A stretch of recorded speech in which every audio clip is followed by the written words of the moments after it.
जय हिंद। नमः श्री वर्धमानाय निर्दूतकलिलात्मने सालोकानां त्रिलोकानां यद्विद्यादर्पणायते। बोलिए शीतलनाथ भगवान की जय, पंच परमेष्ठी भगवान की जय। आज हमारी 7वीं गोष्ठी होने जा रही है। इसके पहले 6 गोष्ठियाँ हमारी जो हुई वो सभी बहुत सफल रहीं और आशा करती हूँ कि आज की गोष्ठी भी सफल होगी। और इसके लिए अब मैं बुलाना चाहूँगी हमारे अध्यक्ष पद के लिए श्रीमती मनीषा आंटी जी को, वो आए और अध्यक्ष पद के लिए। और विशिष्ट अतिथि के लिए मैं बुलाना चाहूँगी पूर्णिमा आंटी को।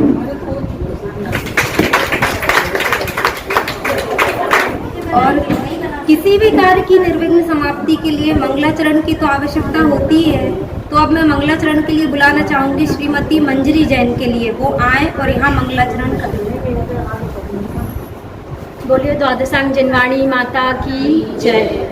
ज्ञान सम्यक मेरा हो गया, ज्ञान सम्यक मेरा हो गया, मिथ्या भ्रम का अंधेरा विलय हो गया, मिथ्या भ्रम का अंधेरा विलय हो गया, ज्ञान सम्यक मेरा हो गया, ज्ञान सम्यक मेरा हो गया।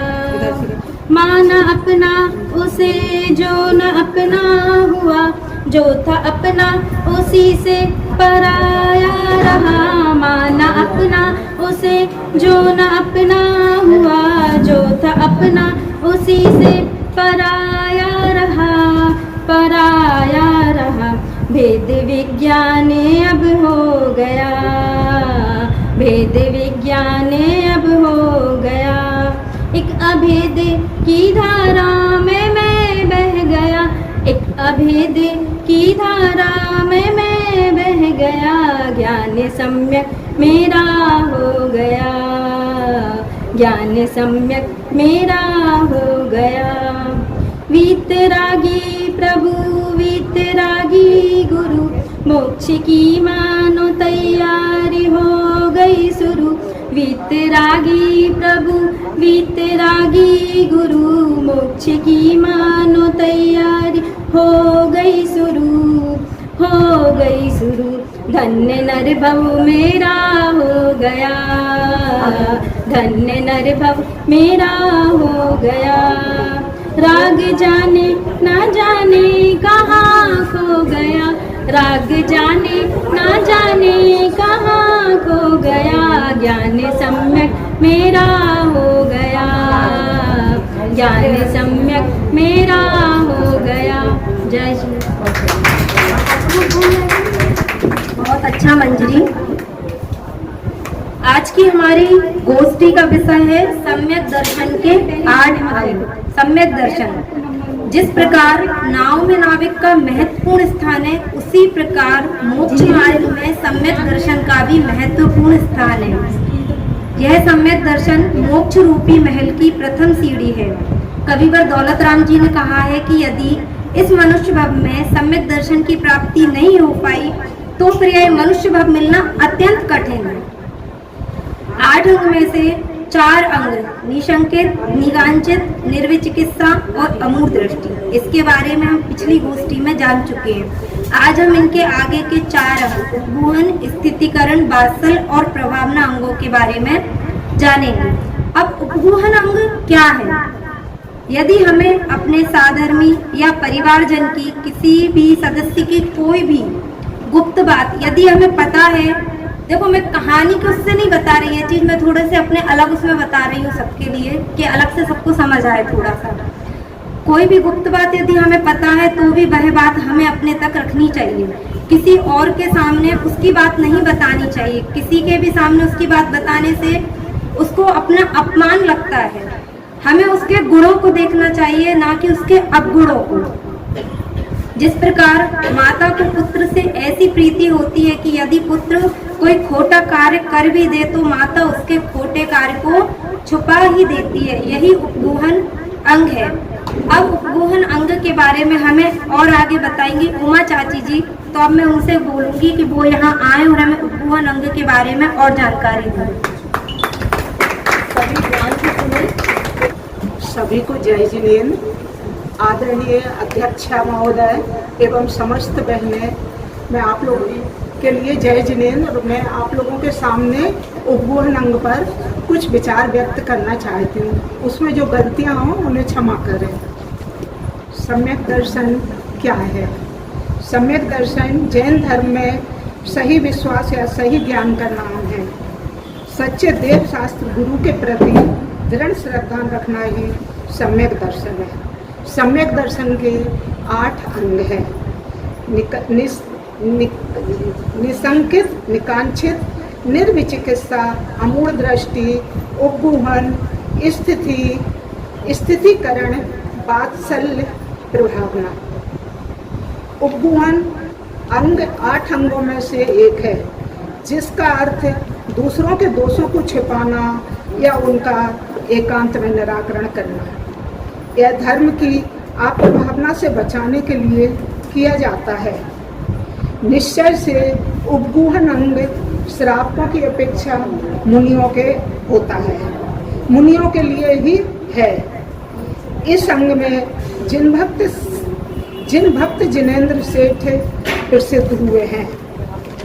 गौड़ देश के अंतर्गत ताम्रलिप्ता नगरी में एक जिनेन्द्र भक्त सेठ रहते थे। उनके घर में 7वीं मंजिल पर पार्श्वनाथ चैत्यालय था।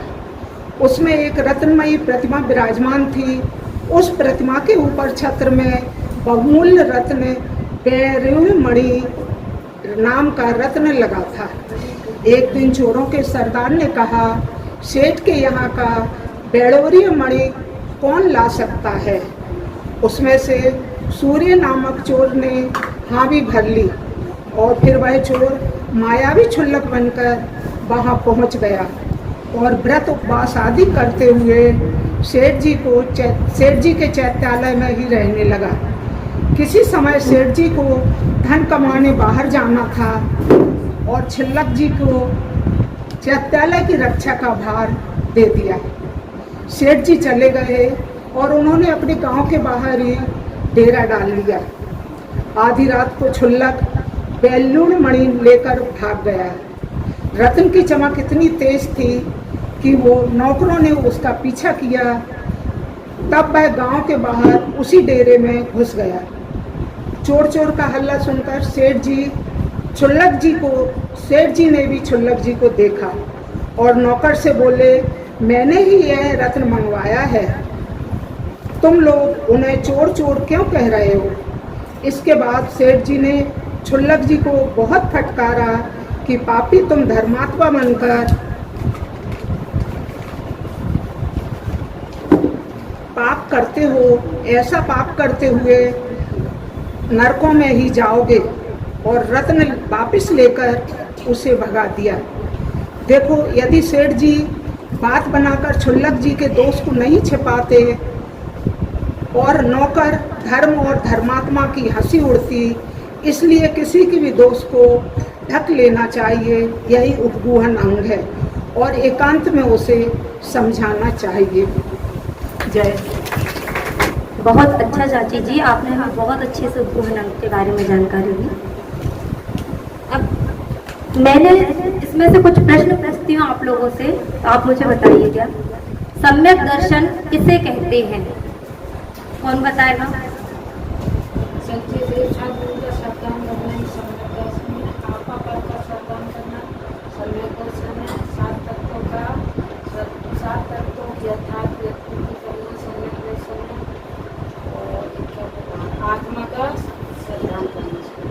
बहुत अच्छा।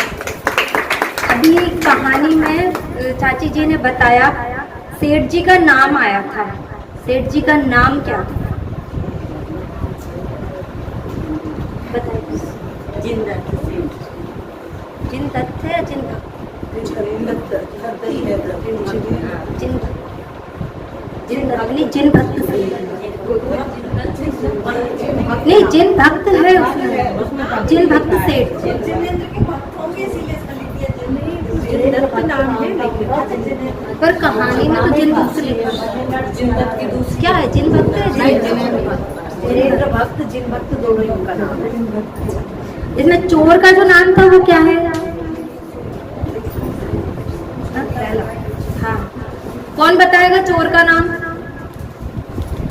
बोला भी था अभी बोला था चाची जी ने, कहानी में बताया था। अगली बार एक गिफ्ट ये रहेगा जो ध्यान से सुनेगा उसके लिए, उसको उनको नहीं पता क्या किसी को?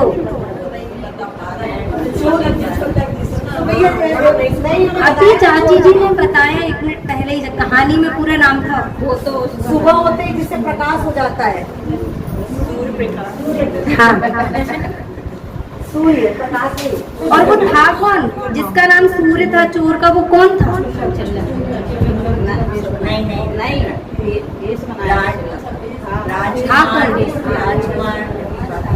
हाँ, वो राजकुमार था। और इसमें जो रत्न लेके गया था, वो उस रत्न का क्या नाम था? एक कोई बताओ, तब तो गिफ्ट मिलेगी। तो सही बोला, लेकिन मत बोलो जब तक पीछे से पूछ। पीछे से कोई बताएगा क्या? अच्छा, आगे वाली सुनने की जिम्मेदारी थोड़ी थी। हाँ, भाभी ने बताया ठीक, बैडूर्य मणि। बैडूर्य मणि। उपगूहन अंग का दूसरा नाम? नहीं, थोड़ा सा चेंज। ये सही बता। हाँ, उपग्रहण। और उपग्रहण और उपगूहन का मतलब क्या है दोनों का?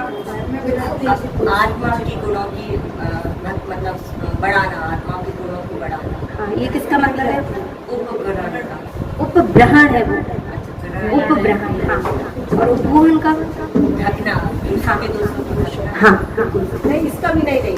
उपग्रहण का मतलब होता है दूसरों के गुणों को बताना, अब दूसरों के दोषों को ढकना और गुणों को बताना, अपना नहीं, दूसरों के दोषों को ढकना और दूसरों के गुणों को बताना। अब दूसरा अंग है, दूसरा नहीं सॉरी, ये 6वां अंग है, ठीक है, स्थितिकरण। आज का दूसरा अंग है, वैसे ये 6वां अंग है। किसी से गलती होने पर उसे डांटना नहीं चाहिए, बल्कि उसे समझाकर सही राह पर लाना चाहिए। हम क्या करते हैं आजकल, अगर हमारे बच्चों ने कोई भी गलती की तो हम ना तो उनकी बात समझते हैं और ना हम खुद उनको समझाते हैं कि तुम्हारी गलती कहाँ है और कहाँ हम गलती करते हैं, हमें भी नहीं पता होता। इसलिए हमें उनको हमेशा डांटना नहीं चाहिए, समझाकर बताना चाहिए।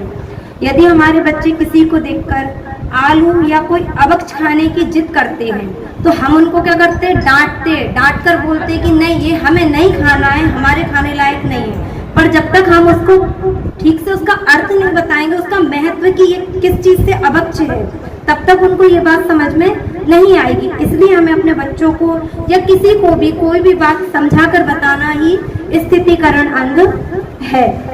अब हमें स्थितिकरण अंग के बारे में और बताने आ रही है ममता आंटी। तो ममता आंटी आए और हमें स्थितिकरण के बारे में और जानकारी दें। जय जिनेंद्र। परम आदरणीय युवा फेडरेशन की अध्यक्ष महोदया श्रीमती श्रद्धा जैन एवं यहाँ पर उपस्थित सभी साधर्मी बहनों को मेरा शुद्धात्म नमस्कार। संघर्ष में भी चंदन सम सदा सुगंधित बांटू, संघर्ष में भी चंदन सम सदा सुगंधित बांटू। जैसा कि मेरी सभी बहनों ने श्रमिक के 8 अंगों की चर्चा की है, अब मैं 6वां अंग स्थितिकरण अंग के बारे में बताना चाहती हूँ। हीन भाव जीवों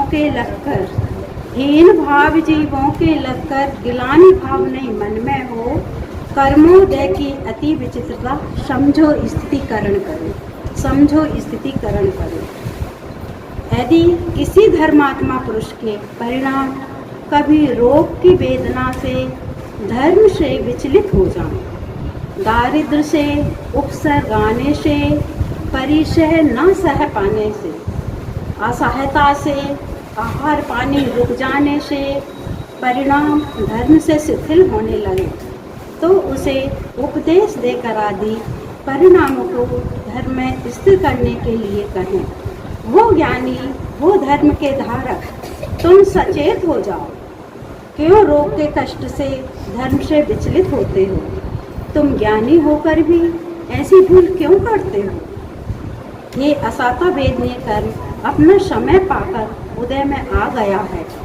यदि कायर होकर भोगोगे, रुदन विलाप आदि करते हुए भोगोगे, तो ये कर्म छोड़ेगा नहीं। कर्म की दया नहीं होती है। यदि धीरपना धारण करके भोगोगे, समतापना धारण करके भी भोगोगे, तो भी ये कर्म छोड़ने वाला है नहीं।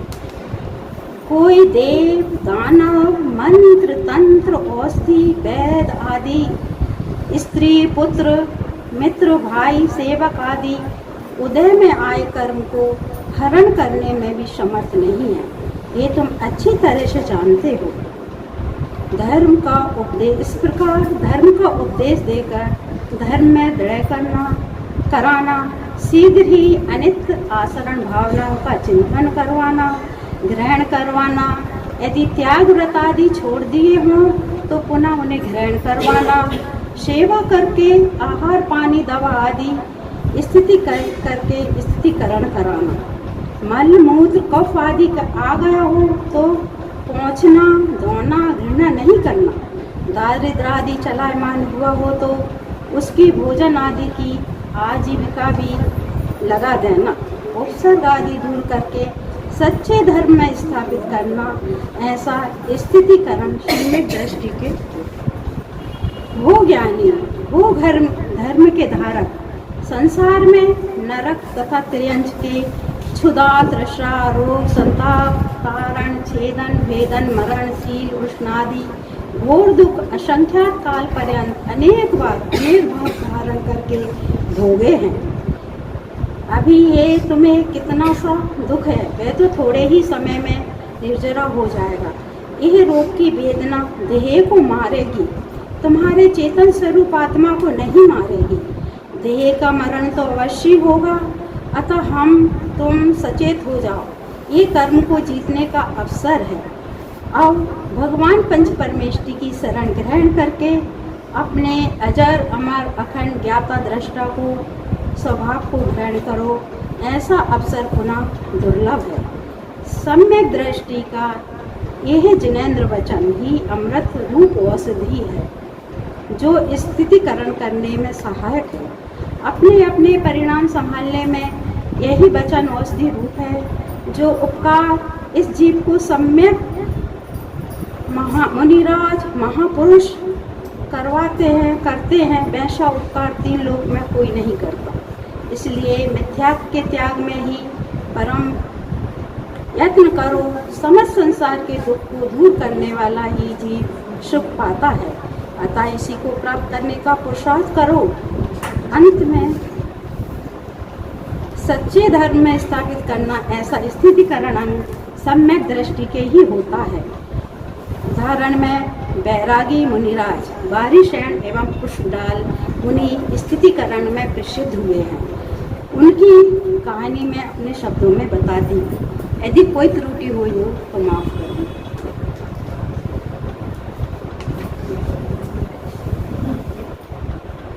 स्वर्ग से संपदा को, अपनी संपदा से स्वर्ग को नीचा दिखाने वाला मगध देश के अंदर एक राजगृह नामक देश था, जिसमें राजा श्रेणिक और उनकी पत्नी चेलना रहती थी।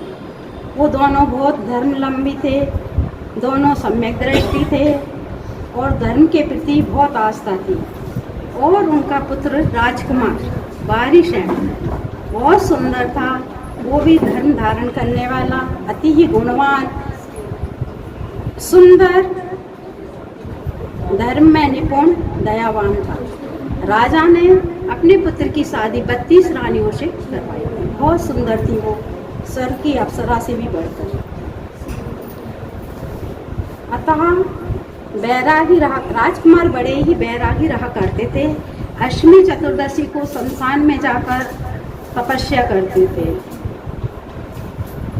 एक दिन मगध सुंदरी नाम की वैश्या एक राजगृह उपवन में कीड़ा करने घूमने को आई।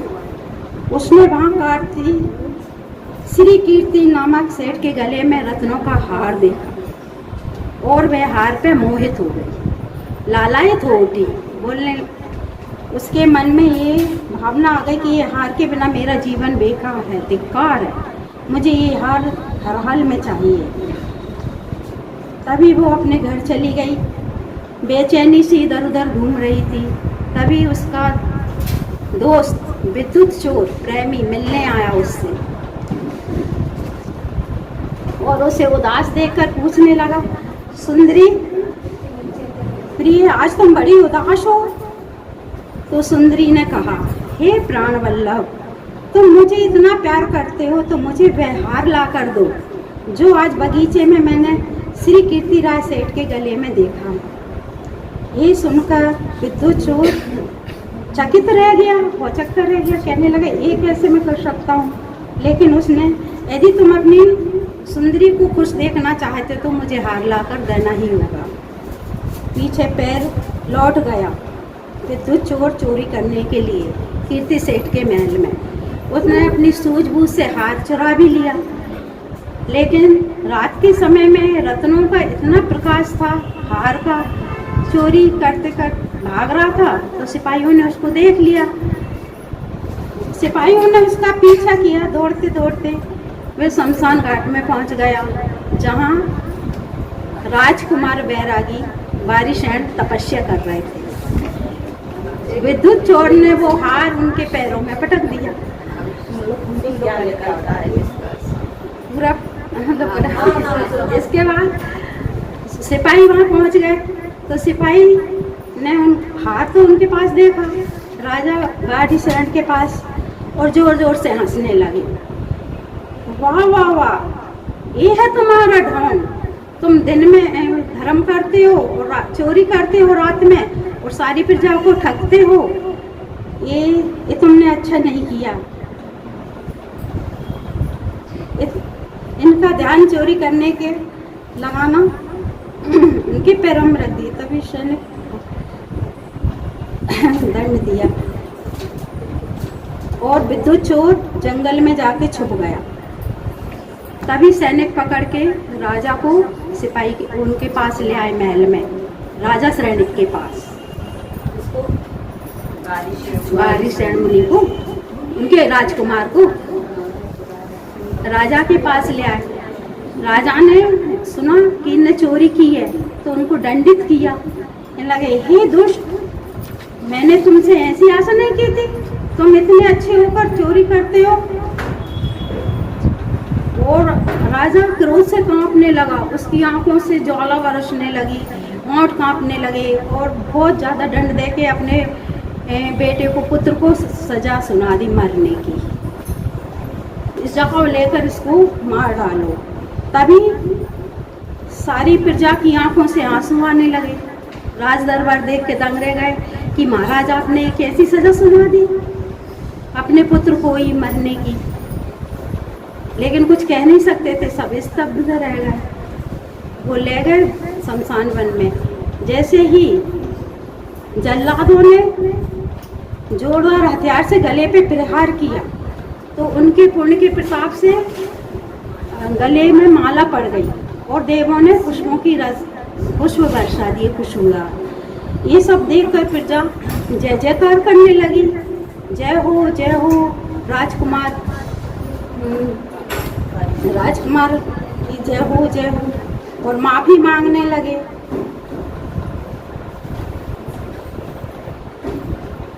ये घटना राजा श्रेणिक तक पहुंच गई। राजा श्रेणिक को बहुत आश्चर्य हुआ कि मैंने एक ऐसा घोर, मतलब मन में गिलानी भाव हुआ कि मैंने अपने बेटे को ऐसी कैसी सजा सुना दी मरने की, और वो तो धर्मात्मा था।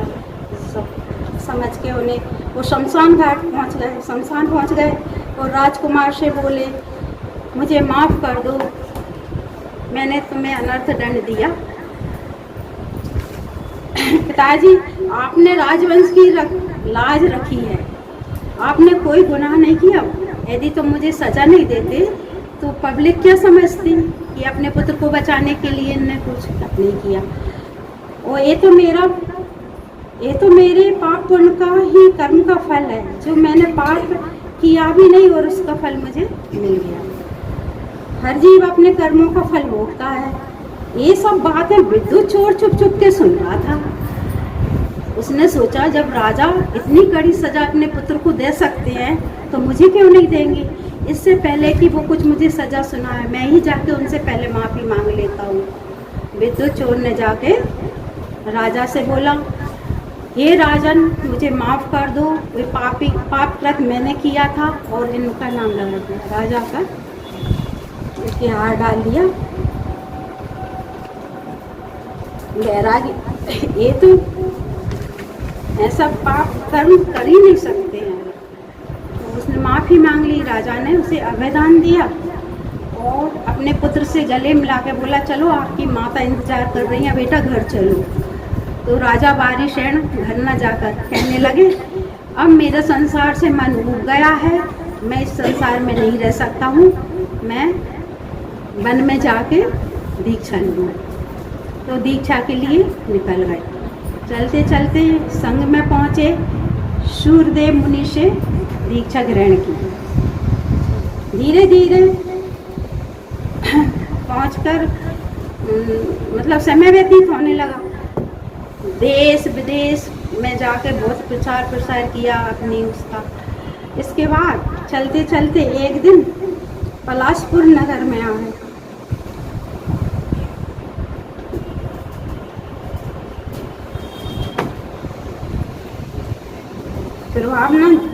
प्रभावना करने लगे। घूम घूम के विप्लाचल पर्वत के पे पहुँचे। पलाशपुर नामक शहर में पहुँचे। वहाँ राजा श्रेणिक का मंत्री अग्निभूत रहता था। उसका एक पुष्पडाल नाम का पुत्र था जो उनका बचपन का दोस्त था। बारिशैन और पुष्पडाल बचपन के मित्र थे। पुष्पडाल की अभी अभी नई शादी हुई थी। उनकी पत्नी एक आंख से थी, एक आंख से तिरछी देखती थी। अर्थात वह अपनी पत्नी से बहुत प्रेम करता था। बारिशैन मुनि का आहार के लिए आता देख पुष्पडाल बड़ा प्रसन्न हुआ और नवदा भक्ति पूर्वक प्राशुक आहार करवा के मुनि बारिशैन को कुछ दूर छोड़ने के लिए गया।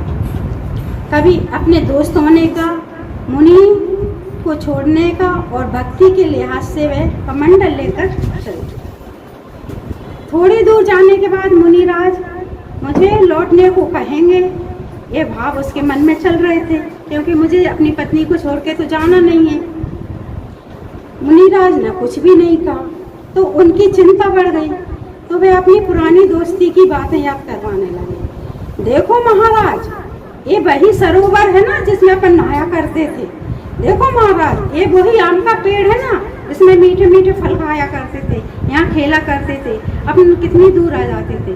कि ये सुन के तो महाराज मुझे जाने को वापस कहेंगे, लेकिन तब भी कुछ नहीं बोले महाराज। मुनिराज कुछ नहीं बोले और संग में वापस आ गए।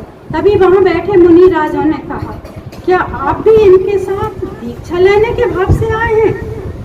पुष्पडाल चिंता में पड़ गया। सोचने लगा, मित्र का साथ ना दिया तो ये क्या सोचेगा, और मुनिराज की बात नहीं मानी तो ये क्या सोचेंगे, और बिना मन के अज्ञान भाव से दीक्षा ले ली। पर मेरे मन तो यहाँ लगेगा नहीं, पर ऐसा करता हूँ कि दीक्षा ले लेता हूँ, फिर मैं अपनी पत्नी के पास थोड़े दिन बाद वापस चला जाऊँगा। तो उसने अज्ञान भाव से मुनि दीक्षा धारण कर ली। मुनि दीक्षा लेने के बाद तपस्या करने लगा, स्वाध्याय भी करने लगा। 12 साल बीत गए अंदर ही अंदर। वो पत्नी को नहीं भुला पाया। अपनी पत्नी रात दिन उसे याद आने लगी। मन में चिंता और वासना जागती लगी। पुष्पडाल की मन की व्यथा को बारिशैन मुनि अच्छे से जान गए और उनका स्थिरीकरण हेतु बारिशैन मुनि अपनी माँ चेलना को संदेश भिजवाया कि वो हम दो मुनि महल में आ रहे हैं। तो चेलना रानी सोचने लगी, क्या मेरे बेटे का हृदय परिवर्तन हो गया? क्या संसार में आने को इसका मन आतुर हो गया कि इसको मन नहीं लग रहा? 32 रानियों को 16 श्रृंगार के रूप में तैयार करके भेजो। माता को से भेजा। माता चेल्ला ने कहा, ये संदेश सुनकर हैरान हो गई। वे मन में सोचने लगी, अरे साधु होने के बाद यहाँ आने की आवश्यकता ही क्या थी? कहीं संसार के प्रति मोह उत्पन्न तो नहीं हो गया या मन ही नहीं बदल गया? उनकी परीक्षा करनी चाहिए। दोनों मुनिराज महल की तरफ आने लगे। सारी प्रजा खुशी से उल्लास से स्वागत किया। खुशबराल मुनि पूरा महल देखते हुए आ रहे थे। यहाँ देख रहे, वहाँ देख रहे, वहाँ देख रहे, और बारिशन मुनि 4 हाथ नीचे देख के चल रहे। अपनी पुत्र की परीक्षा हेतु माता चेलना ने आसन लगवाए, एक काष्ठ का, दूसरा रत्न जड़। बारिशन राजा ने काठी का आसन ग्रहण किया और पुष्पडाल ने रत्न जड़े। इसके बाद माता को पूर्ण विश्वास हो गया कि बारिशन मुनिराज अपने नियमों से नृतिचार पालन कर रहे हैं, अपने नियमों का। बारिशन मुनि की गृहस्थ अवस्था की 32 रानियां सुंदर वस्त्राभूषण पहनकर उपस्थित हुई और नमस्कार करने लगी। वे बड़ी सुंदर थी। ये सब ऐश्वर्य देखकर पुष्पडाल बारिशन मुनिराज सोचने लगे, वाह, इतना वैभव, इतनी सुंदर रानियां होते हुए भी उनकी दृष्टि आत्मा पर है की तरफ ही है, और मैं एक एकांक्षी स्त्री के मोह में पागल हुआ हूँ। मुझसे उसका मोह नहीं छोड़ा जा रहा है। ओहो, ये आयोजन तो मेरी गलती के लिए है, मेरी परीक्षा के लिए किया गया था और मैं समझ नहीं पाया। इस प्रकार पुष्पराल मुनिराज लज्जित हुए और उठकर बारिशन मुनि के चरणों में बैठ गए। विनम्र भाव से बोले, हे प्रभु, आप धन्य हैं, आपने लोक रूपी पिशाच को नष्ट कर दिया। आपने ही जिन धर्म का सच्चा सार समझा है। संसार में वे ही महात्मा है जो आपके समान सब संपत्ति को लात मारकर आत्महित में है। मैं तो जमांध हूँ, अपनी एक आंख वाली स्त्री का अपने से अलग नहीं कर सका। प्रभु, जहाँ आपने 12 वर्ष पूर्व खूब तपस्या की और मुझ पापी ने इतने समय व्यर्थ गवा दिया। हे प्रभु, मुझे पाश्चात देकर क्षमा कीजिए। पुष्पडाल मुनि की हृदय की व्यथा देखकर बारिशन मुनि बोले, वीर, इतने दुखी मत होइए। आपने अपने दोषों की निंदा की। बारिशन मुनि राजा ने पाश्चात दिया और पुष्पडाल मुनि का स्थितिकरण किया, फिर से मुक्ति मार्ग में लगाया। इसलिए कहते हैं, तजो संग लौकिक जीवों का सम्यक तत्व विचार करो। अति दुर्लभ अवसर पाया है, जग प्रपंच में नहीं पढ़ो। करो साधना जैसे भी हो, ए नर भव सफल करो, ए नर भव। पूरी कहानी लिखी कहाँ से? कुरान में से कोई? नहीं, बताओ ना, सही में बताओ। यूट्यूब से। तो इसलिए क्योंकि ये ना 2-3 कहानी का मिक्स लग रहा है, क्योंकि ये अंजन चोर की कहानी भी है, विद्युत चोर की भी है, और ये मतलब हमने नहीं सुनी स्टार्टिंग वाला, पहली बार सुनी। अब हो सकता है तुमने लिखी है, क्योंकि यूट्यूब का कोई भरोसा नहीं, पहली बार। ये अंजन चोर की भी दिख रही है और उसके पहले की बारिशन मुनिराज की, ऐसा होगा तो नहीं पता। नहीं, वो जो देवेंद्र कुमार बिजौलिया जी की किताब है ना, सम्यक कथा, उसमें ही शुरू से थोड़ा दिया है, ऐसा दिया है। तो हमने नहीं सुनी, इससे बोल रही हूँ, हमने नहीं सुनी। मतलब राजकुमार थे, उन्होंने कैसे दीक्षा ली, कैसे मतलब उनको चोर का भी हृदय परिवर्तन हुआ। विद्युत चोर का तो जम्मू स्वामी में,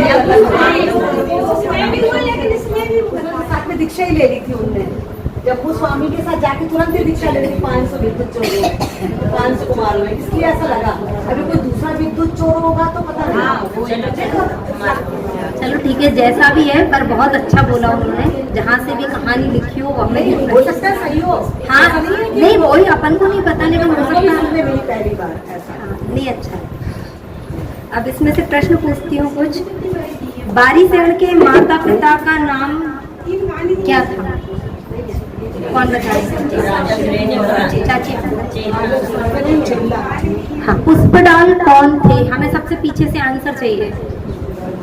किसी मंत्री के पुत्र थे पुष्पडाल, और बचपन के मित्र थे बारिशण मुनिराज, मतलब राजकुमार वारिशेर के मित्र थे। एक और चीज, श्रेणी राजा थे ना, उनके मंत्री थे अग्निहोत्री और इनके पुत्र थे पुष्पलाल और इनके बाल सखा थे बारिशेन के। ठीक है। स्थितिकरण अंग किसे कहते हैं? कौन बताएगा? जैसे कोई जीव अपने जो एक न्याय और नीति का मार्ग है उससे यदि च्युत होता है और कोई गलत काम करता है या कोई व्रत लिया हुआ है और उससे च्युत हो रहा है, कोई गलत काम कर रहा है, तो उसको अच्छे से प्रेम से अकेले शिथिलाचार हटाने या मार्ग से गलत मार्ग से जा रहा है तो उसको सही रास्ते पे लाना, या कोई व्रत छोड़ रहा है गलती से और थोड़ा अच्छे से कोई कसाय से रोगों के कारण अपने सम्यक दर्शन के मार्ग से च्युत होता है तो इसको पुनः उसी मोक्ष मार्ग के सम्यक दर्शन के मार्ग पे लगाना स्थिति करना। ये तो सेम हुआ। हाँ, कुछ और विशेष मतलब स्थितिकरण से पर का है, स्व का नहीं है। स्व भी यदि शिथिल हो रहा है तो उसको भी अपने आप को सम्मान से सबसे पहले वो है ना, यदि अपन शिथिल हो रहे हैं सन्मार्ग से तो अपने को सबसे पहले अपने को। अच्छा, इसमें जो प्रश्न तो नहीं है उसमें, पर मैं पूछ रही हूँ कि जब पुष्पलाल मुनिराज हो गए थे तो उनको अपनी पत्नी की याद कैसे आई, ये इन्होंने नहीं बताया, परंतु सबको मालूम है कैसे आई। वो क्या हुआ था, क्या प्रसंग हुआ था कि उनको अपनी पत्नी की याद अति तीव्र आई। स्तुति कर रहे थे उनकी तो उसमें आया कि झरने बह रहे हैं और नहीं सही हो पर थोड़ा सा समोसरण में भगवान की स्तुति कौन नहीं थोड़ा सा और। हाँ, नहीं, मेरी पत्नी मेरी आंख में आंसू बहा रही जैसे ऐसा कुछ बोल करना इसमें उसको बहुत अच्छे से इसमें लिखा हुआ है। मतलब गंधर्व है वो भगवान की स्तुति भी करते हुए हाँ, कि जिस तरह से आपने दीक्षा ले ली और आपको दीक्षा लिए 30 वर्ष हो गए, कौन की? महावीर भगवान ने दीक्षा ले ली और 30 वर्ष हो गए उनको विचरण करते हुए, तो आपके विरह में ये पृथ्वी ऐसा लग रहा है जैसे दुखी होकर नदी के रूप में बह रही है। बस उन्होंने इतना कहा, मतलब गंधर्व ने स्तुति करते हुए, तो उनको तुरंत याद आया कि मेरी स्त्री 12 वर्ष से मेरे वियोग में दुखी हो रही होगी, उसका क्या हो रहा होगा। ऐसा गंधर्व देव होते ना, इसमें आते हैं अशोक कुमार, मतलब नीचे कौन रहता है अभी लास्ट क्वेश्चन। हाँ, पूछो। बारिशेन मुनि के दीक्षा गुरु का नाम। बारिशेन मुनि के दीक्षा गुरु थे जिन्होंने सूर्यदेव। चलिए, अभी हमारा स्थितिकरण तो हुआ पूर्ण। अब हम चलते हैं वात्सल्य की ओर। वात्सल्य मतलब क्या? प्रेम, करुणा, दया। हमें सभी के प्रति प्रेम और दया के भाव रखने चाहिए। और सबसे पहले हमें किससे प्रेम के भाव रखने चाहिए? अपनी आत्मा से। यदि हम अपनी आत्मा के प्रति वात्सल्य भाव रखेंगे तब तो हम अपने धर्म, धर्मायतन और धर्मात्माओं के प्रति अपने आप ही वात्सल्य भाव आएंगे। हमें सिर्फ मनुष्य गति के ही नहीं, त्रेंच गति के जीवों के प्रति भी वात्सल्य भाव और करुणा के भाव, दया के भाव रखने चाहिए।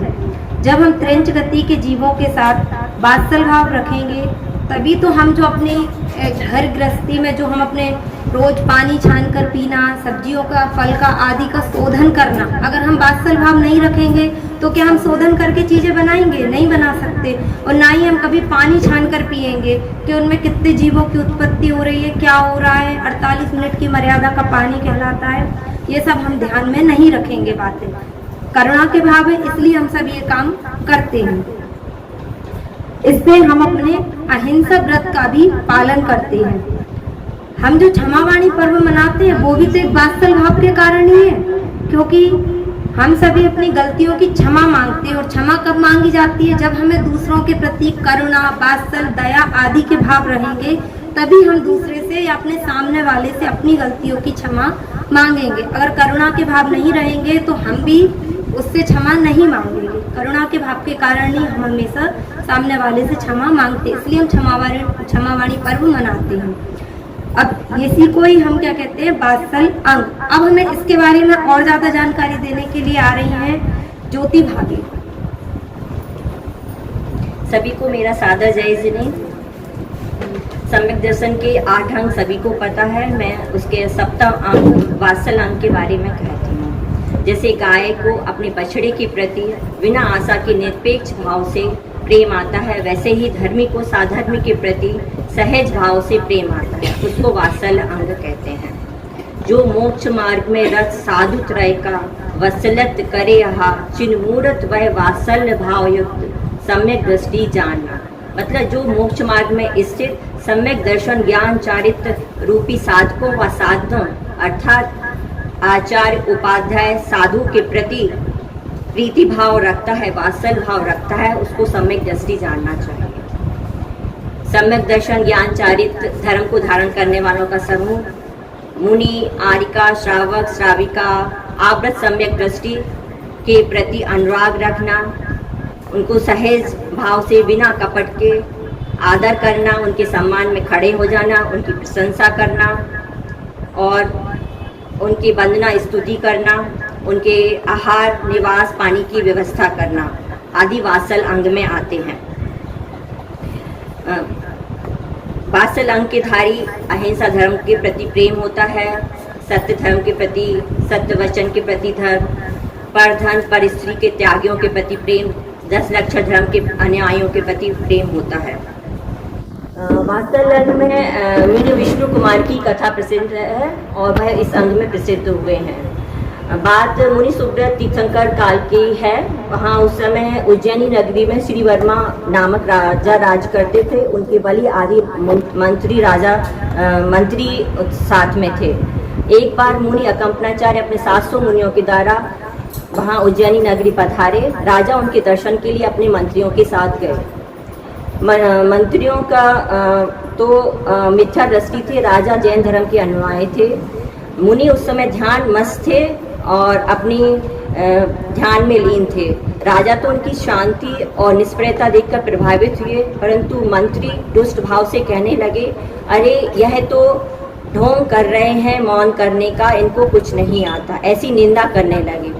रास्ते में सूरसागर महाराज ने उनकी निंदा सुनी और मुनियों की निंदा सहन नहीं हुई और उन्होंने अपना भय चुप न रह सके और उन्होंने साधवाद अनेकांत न्याय नीति की ओर से उनसे वाद विवाद किया और उनको हरा दिया, उनकी कुयुक्तियों का खंडन कर दिया।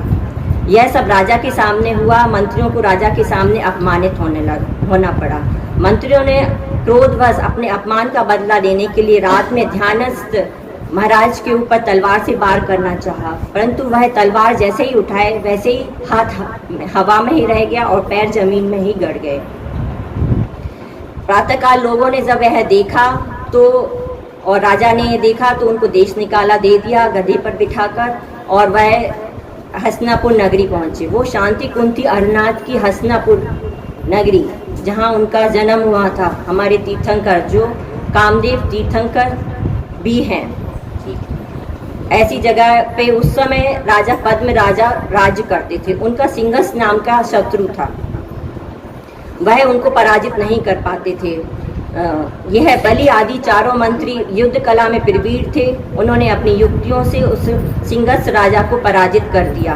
राजा ने प्रसन्न होकर कहा, वचन मांगो। बलि आदि मंत्रियों ने कहा कि आवश्यकता होगी तो हम मांग लेंगे। एक बार मुनि अकंपनाचार्य अपने 700 मुनियों के संघ के द्वारा उज्जैनी नगरी पधारे और उनको देखकर मंत्रियों को ये लगा हमारा जो उज्जैन में पाप किया था वह प्रकट हो जाएगा। यह सोचते हुए उन्होंने जीवित मुनियों को जला देने की योजना बनाई और राजा से कहा, मुझे 7 दिन का राज्य दे दीजिए। राजा ने कहा ठीक है। उन्होंने नरबलि महायज्ञ चालू कर दिया। उसमें जहाँ मुनि विराजमान थे वहाँ चारों ओर पशुओं के ढेर, हिंसा के लिए दुर्गंध युक्त चमड़े की वस्तुएं, हड्डियां का ढेर लगा के उसमें आग लगा दी। मुनि के चारों ओर आग की लपटें जलने लगी और मुनि पर उत्सर्ग होने लगा। नगरवासी यह देखकर भयभीत हो गए, परंतु मोक्ष के साधक वीतरागी मुनि अपने शांत मुद्रा में आत्मरस में लीन रहे। नगर के वासियों को यह देखकर चिंता हुई कि इनका उपसर्ग, मुनि का उपसर्ग कैसे दूर किया जाए। तब सार सागर मुनिराज को अवधि ज्ञान से जाना कि मुनि विष्णु कुमार जी को विक्रिया रिद्धि प्राप्त है, वह जितना रूप बनाना चाहें वह बना सकते हैं।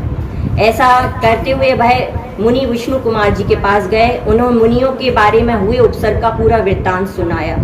यह सुनते ही विष्णु कुमार मुनि को 700 मुनियों की ओर अत्यंत वात्सल्य भाव आया और वह तुरंत हसनापुर पहुंचे और उन्होंने ठिगने बावन का रूप धारण कर लिया और जहां पर बलि राजा यज्ञ कर रहे थे वह मधुर स्वर में श्लोक बोलने लगे। बलि राजा बहुत प्रभावित हुए और कहा, जो चाहे मांग लो। यह सुनते ही विष्णु कुमार ने कहा, मुझे 3 पग भूमि चाहिए। बलि राजा ने प्रसन्न होकर, ले लीजिए महाराज। और ऐसा सुनते ही विष्णु कुमार ने अपना विराट रूप धारण कर लिया। एक पैर सुमेरी पर्वत पर और दूसरा पैर मानसोत्तर पर्वत पर रख ली और तीसरा पग के लिए कहा कि मैं ये तीसरा पैर कहाँ रखूं, मुझे जगह दो, नहीं तो तेरे सर पर रखकर तुझे पाताल उतारे देता हूँ। यह सुनते ही राजा ने माफ़ी मांगी। देवों और मनुष्यों ने, नगरी के मनुष्यों ने उनकी स्तुति की और मुनि का उपसर्ग दूर हुआ। विष्णु कुमार ने उनको अपने जैन धर्म की महिमा बनाई, आत्महित का उपदेश दिया। बलि राजा का हृदय परिवर्तन हो गया और उन्होंने जैन धर्म स्वीकार कर लिया। इस प्रकार उन्होंने बलि राजा का उद्धार किया और मुनि की रक्षा की। जिस दिन यह घटना हुई उस दिन श्रावण शुक्ल पूर्णिमा थी और यह दिवस रक्षा दिवस के रूप में रक्षाबंधन के नाम से प्रसिद्ध हुआ। कुछ समय पश्चात विष्णु कुमार ने मुनि धर्म फिर से अंगीकार करके रत्नात्रय धर्म धारण करके केवल ज्ञान प्राप्त करके मोक्ष पधारे। इस कथा से हमें यह शिक्षा मिलती है। इसके बारे में हम बताते हैं कि आत्मज्ञान रहित सब ज्ञान व्यर्थ है, सम्यक ज्ञान ही सब सर्वश्रेष्ठ है। 11 अंग 14 पूर्व का ज्ञानी होकर भी अगर आत्मज्ञान नहीं है तो वह संसार में परिभ्रमण करता है। दूसरी बात, वाद विवाद करना साधुओं का कार्य नहीं है, जो शुसागर महाराज ने किया था। क्योंकि अज्ञानियों से वाद विवाद करना केवल क्रोध को बढ़ाना ही है और जैन धर्म का उपदेश तो पात्र जीव ही कर सकता है। संसारी जीव को जैसे अपने स्त्री पुत्र धन से प्रेम होता है, वैसे ही धर्मी को साधर्मी के प्रति प्रीति भाव होता है। जैसा विष्णु कुमार ने कहा, अपनी शक्ति के अनुसार अपने धर्मी साधर्मियों की रक्षा की और उनके धर्म में कोई विघ्न नहीं आने दिया। श्रावण शुक्ल पूर्णिमा के दिन बलि राजा का उद्धार हुआ और मुनियों की रक्षा हुई। रक्षाबंधन के नाम से यह प्रसिद्ध हुआ, परंतु कर्मों के बंधन में ना पड़कर अपने स्वरूप की रक्षा करना ही सच्चा रक्षाबंधन है। इस पर विशेष ध्यान दें। और इस श्लोक में सर्वोत्कृष्ट उपकार सम्यक दर्शन और अपकार मिथ्या दर्शन है। सम्यक सहित गृहस्थ भी मोक्ष मार्गी है और ग्रह रहित मुनि मोक्ष मार्गी नहीं है। यह कथा का सार है। और जिस वीतराग भाव को मैं साधता हूँ उस वीतराग भाव को ये साधर्मी भी साध रहे हैं। ऐसा धर्मी को सहज विचार आता है, ऐसा वात्सल्य भाव होता है। यद्यपि इसमें राग तो है, परंतु यह राग संसार की ओर ना बढ़ाकर धर्म के मार्ग में लगाता है। धर्मी को अंतरंग में तो शुद्ध सम्यक दर्शन ज्ञान चारित स्वरूप आत्मा से ही प्रीति होती है और इसी को ही परमार्थ वात्सल्य कहते हैं। और व्यवहार से यह अपने साधन रत्नातर के धारी धर्मी जीवों के प्रति वात्सल्य भाव और अनुराग होता है। प्रवचन सार में कहा है, मोह राग देश तो ये बंध के ही कारण है। जिसमें मोह और देश तो पाप भाव है, अशुभ भाव है, पाप बंध का कारण है, संसार परिभ्रमण का कारण है। परंतु राग 2 प्रकार का है, एक शुभ भाव और अशुभ भाव। शुभ भाव है जैसे अरहंत आदि पंच परमेष्टि के लिए, स्यादवाद रूपी जिनेन्द्र के आगम में, वीतराग के प्रतिबिंब में, वीतराग के प्रतिबिंब के अनुयायियों के लिए अनुराग, ये शुभ भाव है और राग है। ये पुण्य बंध का कारण है और परंपरा से मोक्ष का कारण है। परंपरा से है, डायरेक्ट मोक्ष का कारण नहीं है। हम यह स्तुति करेंगे, हम अपने अरहंत भगवान का अवलोकन करेंगे, उनके निकटवर्ती होंगे, उनका वचनों, उनके जैसा उनका परिवर्तन करेंगे, उनके वचनों को देखेंगे। इन्होंने जैसे कर्मों का नाश किया तो हम भी कर्मों का नाश करें। इस प्रकार करके अपना मोक्ष का परंपरा से कारण है। सम्यक दृष्टि को चारित्र मोहिनी के उदय के कारण राग तो होता है, परंतु उसे नवीन बंध नहीं होता है, क्योंकि यह मुख्यतः मिथ्यात्व की अस्तित्व के कारण ही उसको बंध कहा गया है। सिद्धांत की परिपाटी से यह कहा गया है कि सम्यक दृष्टि के भोग भी निर्जरा के कारण है। इसलिए जो सम्यक दृष्टि, क्योंकि कर्मों के बंधन में ना पड़ के, कर्मों का जब पूर्व कर्म का जब उदय आता है उससे ममत्व और स्वामित्व ना करके उससे राग देश नहीं करता, इसलिए बस उसे नवीन बंध का कर्म नहीं होता है। इस प्रकार यह वात्सल अंग के बारे में मैंने काफ़ी बताया है, उसमें जो भी त्रुटि हो उसके लिए क्षमा करना। और अपने स्वरूप की से वात्सल्य करना, प्रीति भाव करना ही सच्चा वात्सल्य भाव है, और हमें अपने साधर्मी के प्रति भी वात्सल्य भाव रखना चाहिए। जय जय। बहुत अच्छा भाभी जी हैं, मैं संस्कृत में बहुत अच्छी जानकारी दी है, धन्यवाद आपका। हाँ, पूरी कथा बताइए। ऐसे डॉक्टर नहीं बन जाते। चलिए अब मैं वात्सल अंग के बारे में कुछ प्रश्न पूछती हूँ, जो भाभी ने सब बताए हैं अभी बीच में कथा के अनुसार। वात्सल अंग का जो उन्होंने उदाहरण दिया था सबसे पहले, वो क्या दिया था?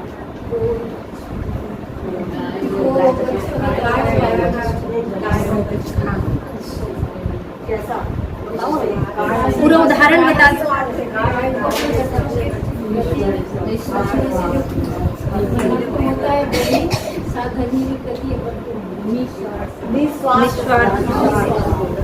कोई स्वार्थ नहीं, निस्वार्थ भाव से। मनुष्य का तो प्रेम बच्चों के प्रति रहेगा कि बड़ा होकर मेरी सेवा करेगा, परंतु गाय को कभी ऐसा नहीं रहता कि अपने बच्चों के प्रति निश्चल प्रेम रहता है। वात्सल अंग में प्रसिद्ध कौन हुए?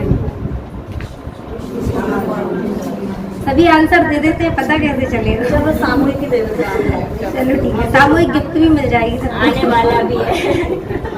आने वाला है। और अब पूरा नहीं हुआ है अभी विष्णु कुमार मुनि बस में।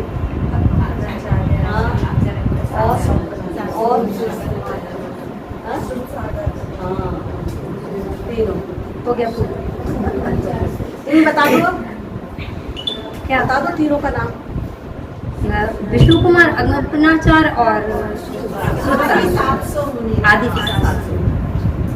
तीन मुख्य, तीन मुख्य। अभी इस समय कौन से तीर्थंकर का काल था? निधि भाभी, निधि भाभी। अरहनाथ नहीं, मल्लीनाथ नहीं, दो हुआ अभी, अरहनाथ भी हुआ, मल्लीनाथ भी हुआ। हाँ, भाभी ने सही बताया, निधि भाभी ने सही बताया। 4 मंत्री के नाम बताए थे। अभी रंजन भाभी से 2 मिनट बाद पूछते हैं हम। कोई और है क्या बताएगा आंसर?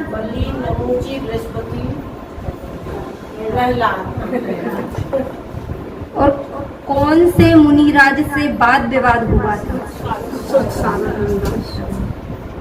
वात्सल अंग किसे कहते हैं? नहीं अभी लास्ट नहीं, जो है अच्छे से बहुत अच्छे से बताया। 3 चीज बताइए, 3 चीज से, किस से 3 चीज से बात करें। ये चीज मैंने भी बोली थी जो उसका आंसर। हाँ, तो शास्त्रों से, साधनियों से, अपनी आत्मा से। बस थोड़ा सा और ऐड कर लो। एक शब्द है, उसी से 3 शब्द बनाइए। लाइन से तीनों शब्द आ जाएंगे। नहीं पता क्या किसी को? धर्म, धर्मात्मा और धर्मायत। ये जो पूरा बताया ना भाभी ने अभी, पूरा इसी के ऊपर बताया। ये तीनों से ही वात्सल भाभी, वात्सल अंग में का सब आ गए। सही वात्सल अंग है ये। सच्चा रक्षाबंधन पर्व क्या है? ये भी बताया है ना,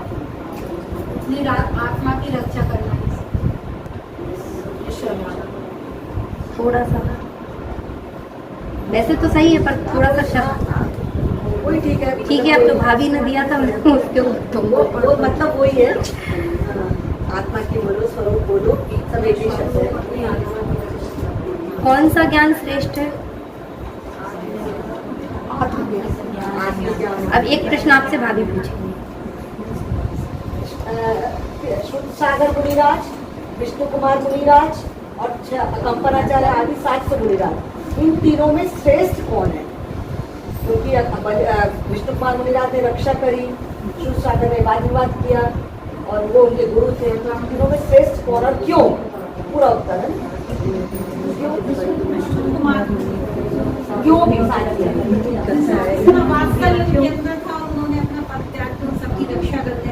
तो पद त्याग में अच्छी बात है। नहीं किसी की रक्षा की अब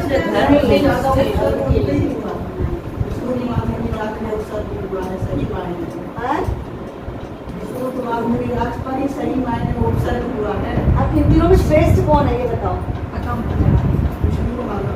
विष्णु कुमार मुनि। ये ऐसा क्यों बताओ?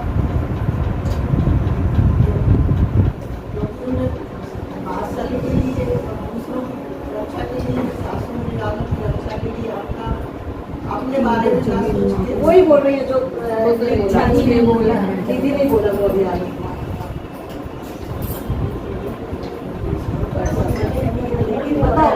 वर्षा बोलो। उनको कोई मतलब भाव ही नहीं आया।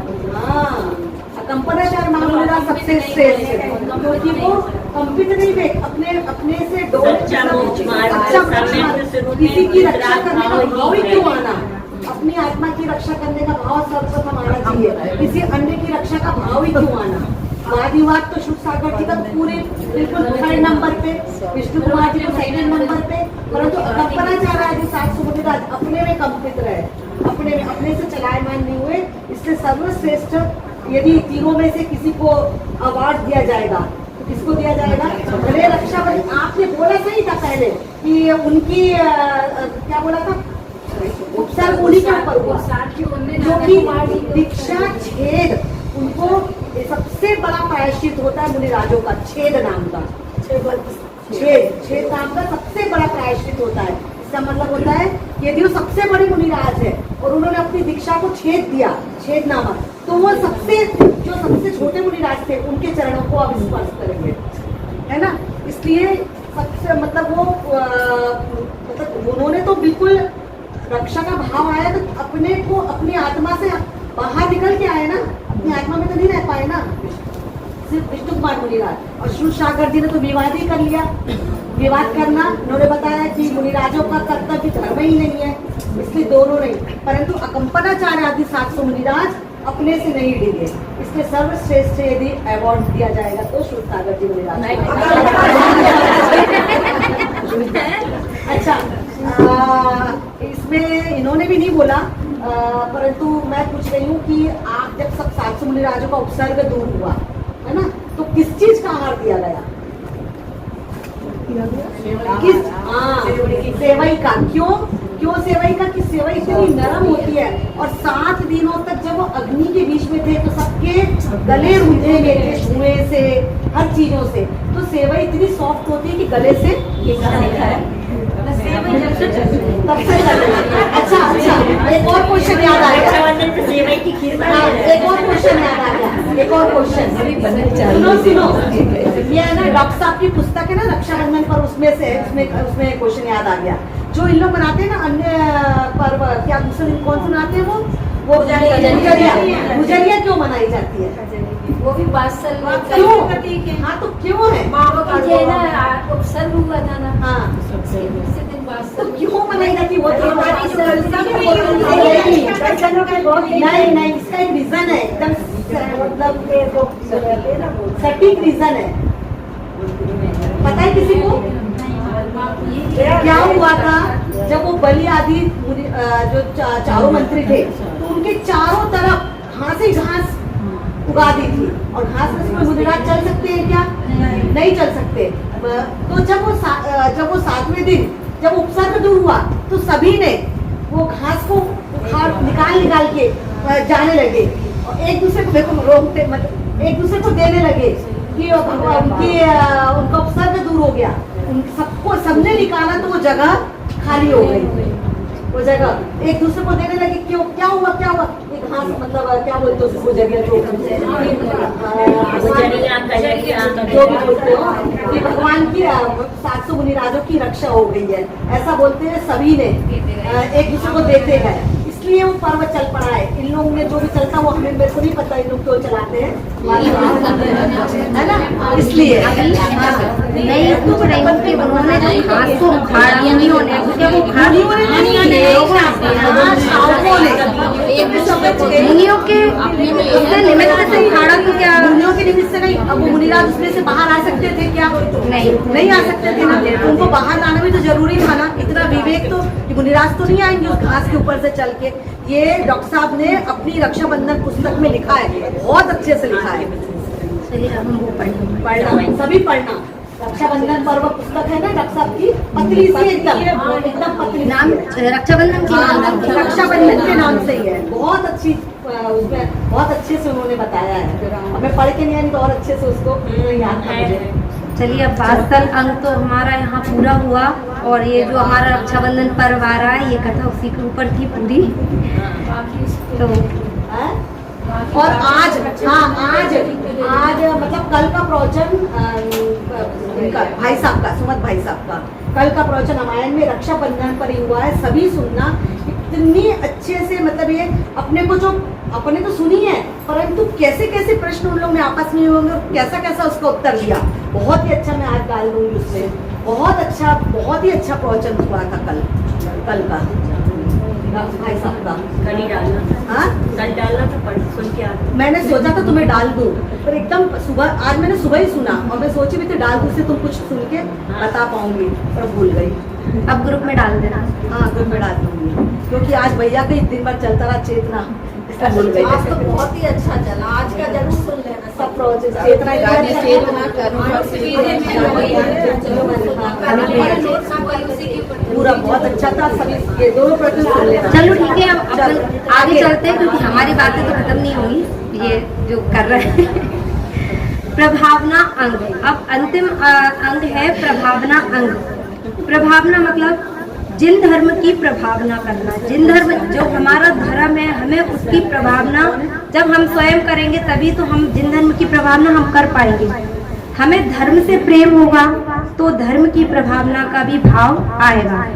हमें बच्चों की पाठशाला, जिन दर्शन आदि के लिए जागृत करना चाहिए। हमारे जो बच्चे हैं अगर यदि हम उन्हें पाठशाला आदि के लिए जागृत नहीं करेंगे तो हमारा जिन धर्म, ये जो धर्म है वो आगे कैसे बढ़ेगा। उनको प्रेरित करेंगे तभी हमारे धर्म की प्रभावना बढ़ेगी। जितना हो सके हमें हमारे जिन धर्म की प्रभावना करनी चाहिए। हमारा जो अखिल भारतीय महिला फेडरेशन का स्लोगन है, उस स्लोगन में भी क्या लिखा है, अपनी स्व की आराधना और जिन धर्म की प्रभावना। ये हमारे फेडरेशन का ही स्लोगन है। इसलिए हमें धर्म के मार्ग में हमेशा स्वयं लगना चाहिए और दूसरों को भी लगाना चाहिए, और हमेशा धर्म की प्रभावना करना ही प्रभावना अंग है। अब इसके बारे में हमें और जानकारी देने के लिए आ रही हैं सविता चाची जी। आइए हमें और प्रभावना अंग के बारे में बताइए। सभी बहनों को सादर जय जिनेंद्र, मनोनीत अध्यक्ष को सादर जय जिनेंद्र। आज की गोष्ठी का विषय है सम्यक दर्शन के 8 अंग। आत्मा की वास्तविक प्रकृति, संसार की क्षणभंगुरता और धर्म के प्रति सही दृष्टिकोण को समझना ही सम्यक दर्शन है। यह मुक्ति के मार्ग का पहला कदम है।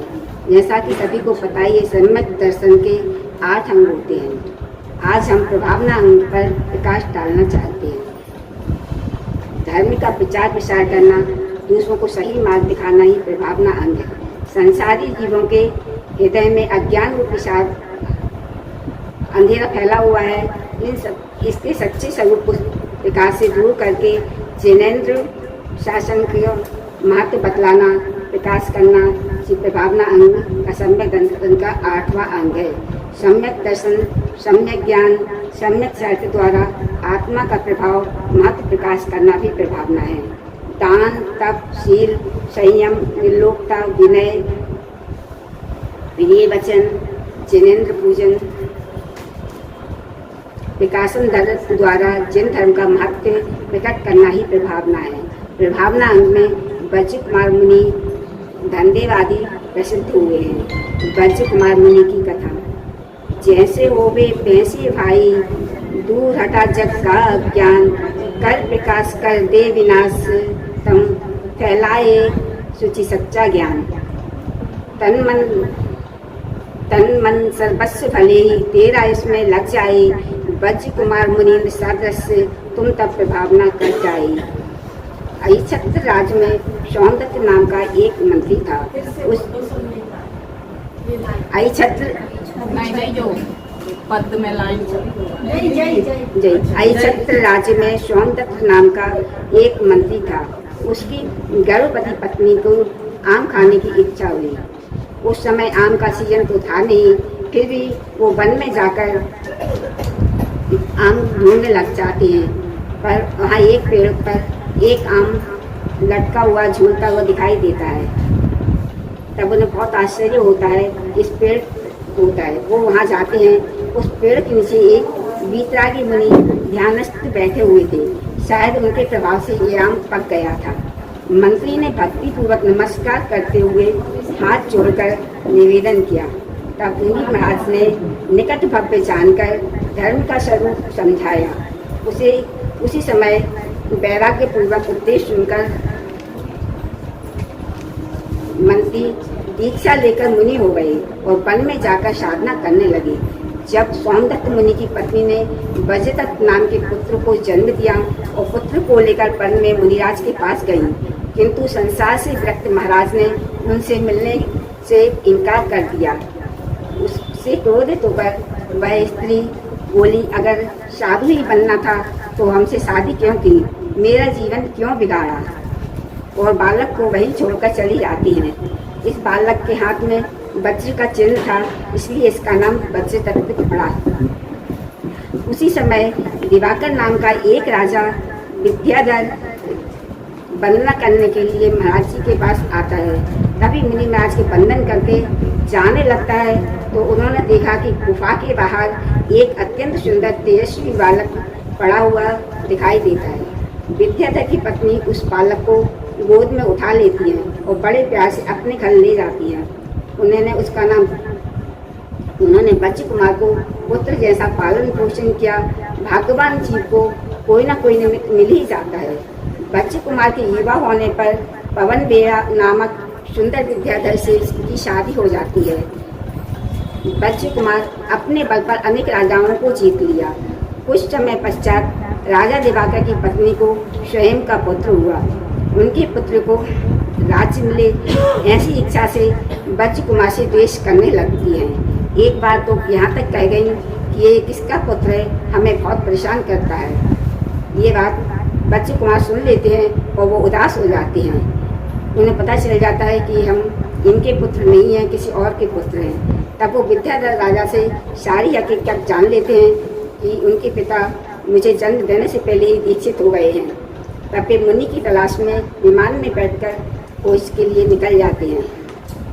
कुछ समय पश्चात जब ब्रज कुमार का विमान पर्वत के ऊपर से जा रहा था, तब उन्होंने देखा कि पर्वत की चोटी पर एक मुनिराज जी ध्यानस्थ बैठे हुए हैं। तो वो अपना विमान वहीं उतारते हैं और उनकी वंदना करते हैं।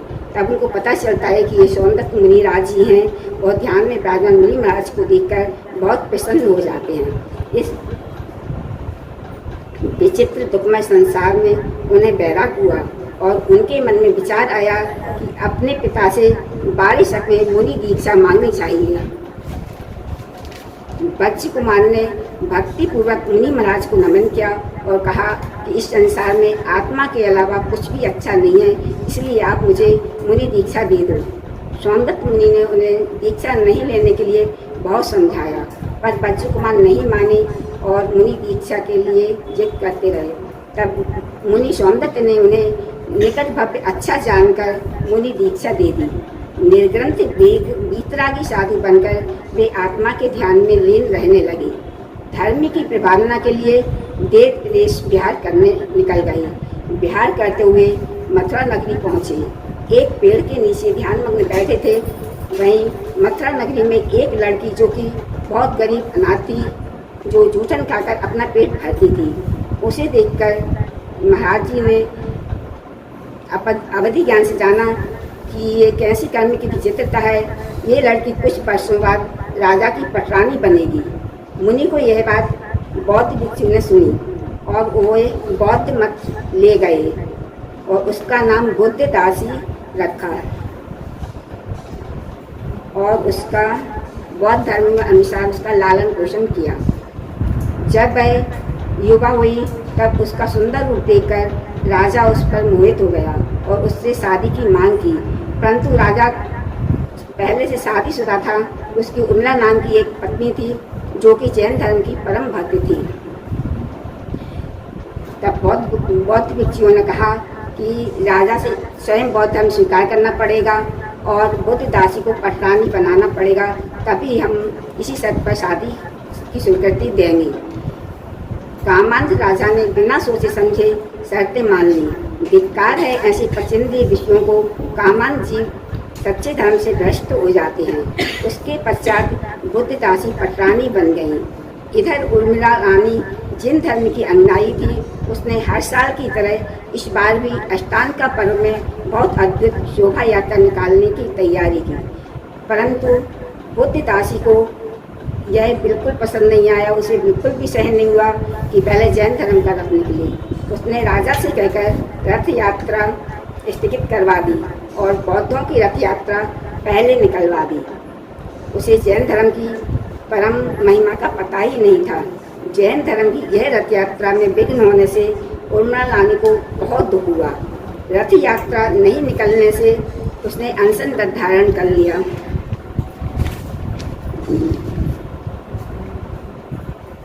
और वन में जाकर सोमदत्त और वज्रदत्त मुनियों के सानिध्य में मुनियों से प्रार्थना की, जैन धर्म पर आए संकट का निवारण करें।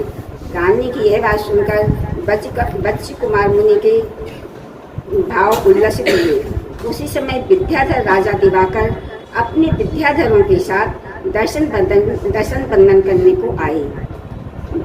वज्र कुमार मुनि ने कहा कि राजा, आप जैन धर्म के परम भक्त हैं। मथुरा नगरी पर धर्म का संकट आया है, वह दूर करने में आप समर्थ हैं। धर्मात्माओं में धर्म की विभावना का उत्साह होता है।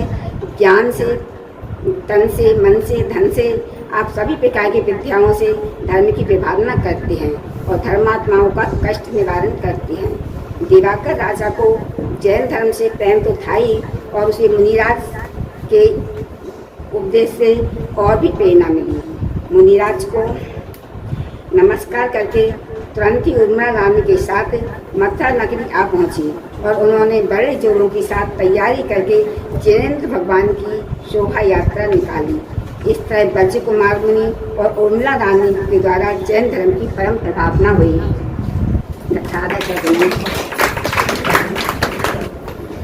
बहुत अच्छा चाची, बहुत अच्छा से समझाया आपने हम लोगों को।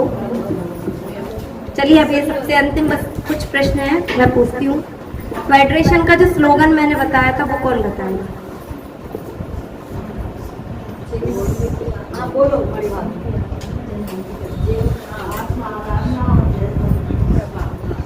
बिल्कुल सही। सबको याद होना चाहिए। तो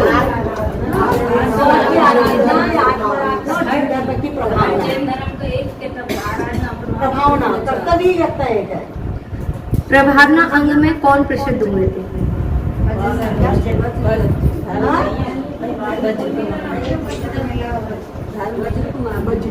वज्र कुमार मिल गया, मैं आगे आंसर मिल गया। मंजरी ने बताया। उनके माता पिता का क्या नाम था? वज्र कुमार के माता पिता का नाम कौन बता रहा है? आवाज क्या क्या क्या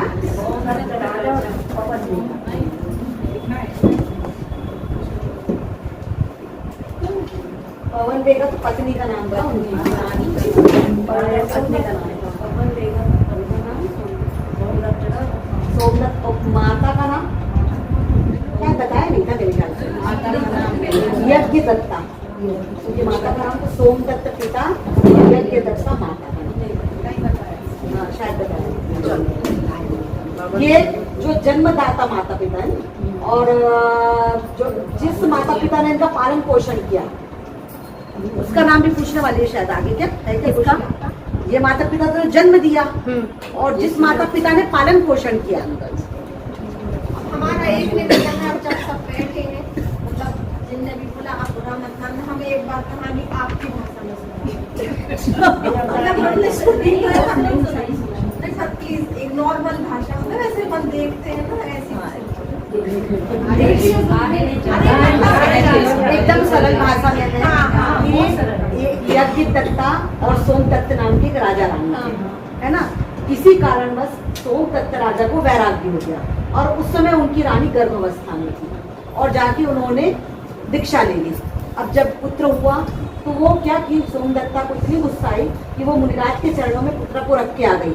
कहा कि तुम्हारा पुत्र, बहुत अब शब्द बोले, सब कुछ किया कि तुम्हारा पुत्र तुम पालो, तुम पोसो, तुम्हें जो करना है। दीक्षा ले ली इसलिए, हाँ, छोड़ के दीक्षा ले ली बिना तीव्र क्रोध, है ना। अब एक दिन का बालक और उनको उनकी गोद में रख के चली गई।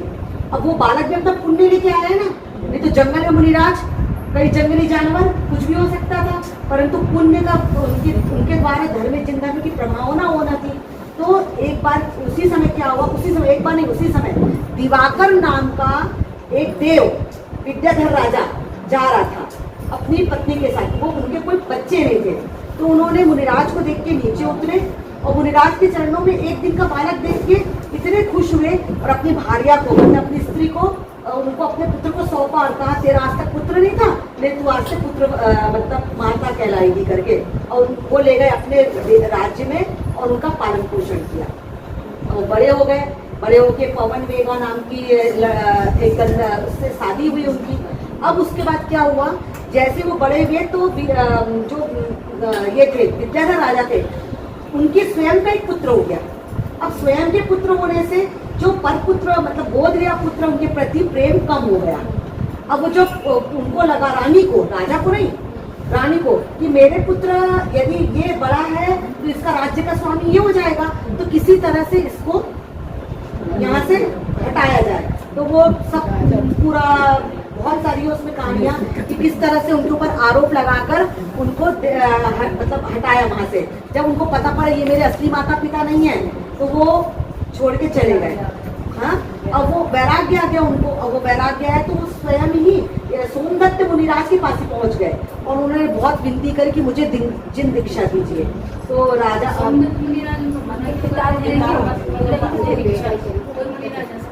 हाँ, अभी हमने ऐसा पढ़ा तो नहीं था इसमें कि इसलिए कि अभी जो भी हुआ होगा कारण जो भी रहा हुआ उसका हाँ पिता थे उनका। अब उन्होंने जो भी हुआ होगा रीजन अपने को इतना डिटेल में नहीं पता। तो उसके बाद उन्होंने दीक्षा ले ली सोमदत्त मुनिराज ने और उनके साथ विहार करने लगे।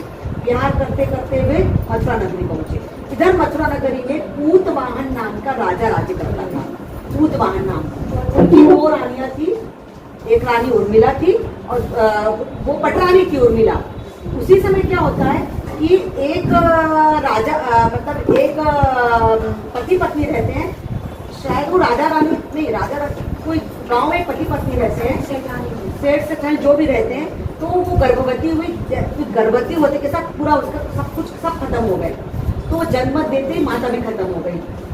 अब वो लड़की, अभागन लड़की, मतलब कहीं कोई जैन मुनिराज को दिखी तो मुनिराज अवधि ज्ञानी थे और उस मुनिराज ने उनको देख के ऐसा कहा कि ये रानी पटरानी बन राजा है। और उसी समय कोई बुद्ध मतलब बुद्ध के मानने वाले उधर से निकले और उन्होंने कहा कि जैन साधु की वाणी कभी मिथ्या नहीं होती, कभी झूठी नहीं होती। तो उस लड़की को उन्होंने पाला पोसा। कहाँ पे? बुद्ध क्या बोलते बौद्ध पाठशाला को मठ में ले गए और वहाँ पे पालन पोषण किया। उसका नाम बुद्धदासी रखा। अब जब ये बड़ी हुई तो बहुत सुंदर थी, तो पूतवाहन राजा ने एक बार इनको देखा और उसके रूप से मोहित हो गए और उन्होंने शादी का प्रस्ताव रखा। तो जो मठ के जो प्रमुख थे उन्होंने कहा कि जब आप मेरी पुत्री को पटरानी बनाओगे तभी मैं शादी करूंगा, नहीं तो मैं शादी नहीं करने दूंगा। अब वो तो राजा मोहित हो गए थे तो उन्होंने इस बात पे उनकी मंजूरी दे दी और उन दोनों की शादी हो गई। अब बुद्धदासी पटरानी बन गई। इधर क्या होता है, उर्मिला जो रानी रहती, जो पटरानी थी, वो जैन धर्म की भक्त थी। वो हर साल अष्टानिका पर्व में रथ यात्रा निकलवाती थी। अब ये फागुन मास की अष्टानिका आई, उन्होंने हर साल की तरह इस साल भी उन्होंने यात्रा निकालने की सोची, परंतु इस समय बुद्धदासी क्या कहने लगी, नहीं, पहले बुद्ध का रथ निकलेगा, उसके बाद ही जैन धर्म का रथ निकलेगा। अब ऐसा जिन धर्म के ऊपर उपसर्ग जानकर वो उर्मिला से ठानी थी, उन्होंने क्या बोलते हैं उसको, आहार जल का त्याग कर दिया। अनशन नहीं बोला जी, आहार जल का त्याग कर दिया, है ना। बोले जब तक मेरे मतलब जिन धर्म के ऊपर से यह उपसर्ग दूर नहीं होगा, तब तक मेरे आहार जल का त्याग है। और वो गई किसी के साथ खबर भिजवाती है, पहले तो ऐसा कुछ याद नहीं आ रहा एकदम, कि वो फिर जंगल में जाती है, मुनिराज से मिलती है, तो मुनिराज से कहती है कि आप जिन धर्म का जो उपसर्ग आया है, वो उपसर्ग दूर करो। उपसर्ग 2 मिनट की कहानी, उपसर्ग दूर करो। अब उपसर्ग दूर करने का कहती है, फिर मतलब ये जो वैद्य कुमार मुनिराज रहते हैं, वो आते हैं और बुद्धों और उनके बीच में वाद विवाद होता है, और उनको हराकर ये जीतते हैं, और जैन धर्म की प्रभावना के साथ अष्टानिका पर्व में जिन धर्म रथ निकलता है पहले, उसको देखकर जितने बुद्ध थे वो भी सब जैन धर्म के अनुयायी हो गए, राजा भी और बुद्धदासी भी। इस तरह से वज्र कुमार मुनिराज के द्वारा जिन धर्म की महान प्रभावना है ना। अब क्वेश्चन तो सभी आ गए इसमें से। बोलो शांतिनाथ भगवान की जय। विशिष्ट अतिथि जी आएंगे और बताएंगे कि आज के अंक कैसे हैं।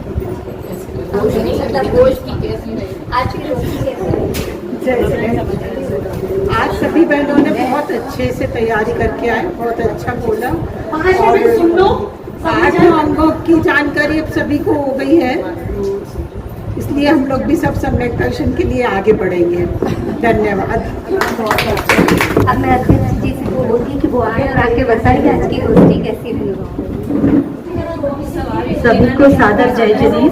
सुन लो ज्ञान ऐसा कुछ विशेष ज्ञान गोष्ठी के 7वें चरण में जो सम्यक दर्शन के शेष 4 अंगों के बारे में हमने हमारी विभिन्न बहनों के माध्यम से, कथाओं के माध्यम से जो विस्तृत जानकारी हासिल की, वह निस्संदेह बहुत ही ज़्यादा ज्ञानवर्धक थी। और इसके कारण मैं इस हेतु मैं सभी बहनों को, जैसे कि उमा भाभी हुई, ममता भाभी, डॉक्टर ज्योति और सरिता भाभी को बहुत बहुत बधाई देना चाहूँगी कि आपने बहुत सुंदर ढंग से इन अंगों के बारे में हमें समझाया और हमें ज्ञान का और भी ज़्यादा गहराई में उसको हमें बताया।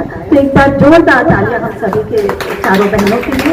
इसके साथ ही मैं भूमि के कुशल संचालन, रूही का कुशल संचालन ने भी इस पूरे कार्यक्रम को एक सूत्र में बांधे रखा, तो मैं उसको भी बहुत बहुत बधाई देती हूँ। थैंक यू रूही, एक बार जोरदार तालियां।